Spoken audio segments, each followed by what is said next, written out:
Assalomu alaykum, hurmatli tinglovchilar. Bugun biz sizlar bilan o'sha ingliz tilida eng ko'p ishlatiladigan yordamchi fe'l to be haqida gaplashamiz.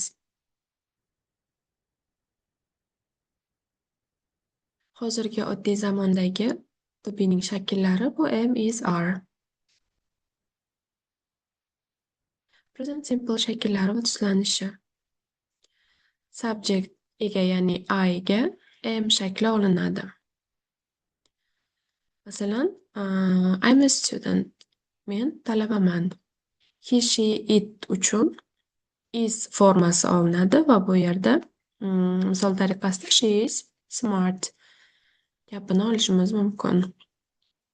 We use a. Ko'plik bo'lgani uchun bunda are shakl tanlanadi. They are at home. Ular uyda kabi tuslanadi. Inkor va so'roq shakllari.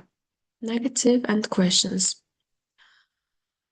Inkor shakli subject plus to be plus not inkor yuklamasini qo'yish orqali yasaladi. Masalan, fe'ldan keyin shunchaki not inkor yuklamasi qo'shiladi. I'm not tired. Charchaganim yo'q. They are doctors. They are not doctors. Ular shifokorlar emas. So'roq shakli esa to be'ni egadan oldinga chiqarish orqali yasaladi. Masalan, am, is, are plus subject. Is he hungry? Uning qorni ochmi? Are you ready? Tayyormisiz? Kabi misollarni ko'rishimiz mumkin.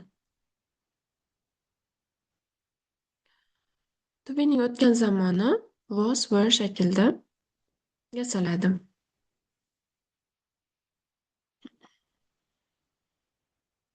O'tgan zamonda was, were shaklida yasaydigan bo'lsak, buni tablisada ko'rib chiqamiz.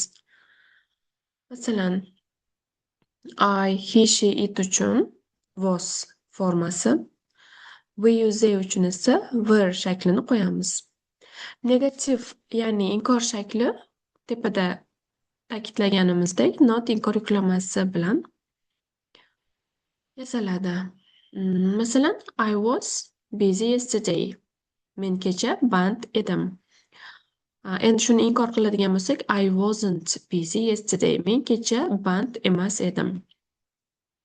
Keyingi misolga qaraydigan bo'lsak, we are happy. Biz xursand edik. Endi uni inkor qiladigan bo'lsak, we are not happy shaklida yasaladi. Qisqa javoblar qanday beriladi? Masalan, tasdiqlash uchun yes plus subject plus to be shaklida javob qaytariladi. Hech qachon qisqartma ishlatilmaydi. Masalan, javob bermoqchi bo'lsak, yes, I am. Yes, he was shaklida javob qaytariladi. Inkor shaklida esa no plus subject plus to be ishlatiladi. Odatda qisqartma shakli afzal ko'riladi. Ya'ni no, they aren't. No, she wasn't. Shaklda. To be fe'li o'zi qachon ishlatiladi? Ism va shaxsiyat, ya'ni names and identity. Kimdir o'zini yoki boshqalarni tanishtirganda. Masalan, I'm Farruh. She's my sister.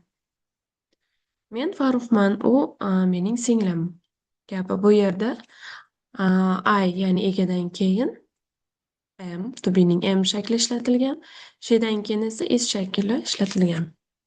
Keyingisi kasb va faoliyatlar uchun jobs and occupation. Kasb hunarni ifodalashda ham ishlatiladi. Masalan, my father is an engineer. Mening otam muhandis shaklida. Yosh, ya'ni age bildirganda har doim to be ishlatiladi. O'zbekchada bor so'zi bilan chalg'imasligimiz kerak. Masalan, I'm 22 years old. Men 22 yoshdaman. Keyingi holatda esa hissiyot va holat, feelings and states. Qandaydir kayfiyat yoki jismoniy holatni ifodalashda ham to be fe'lidan foydalanamiz. We are cold. Are you hungry? Kabi misollarda ko'rishimiz mumkin. To be fe'li haqidagi biz o'rganishimiz kerak bo'lgan asosiy ma'lumotlar shulardan iborat edi. Keyingi darslarimizda ko'rishguncha xayr.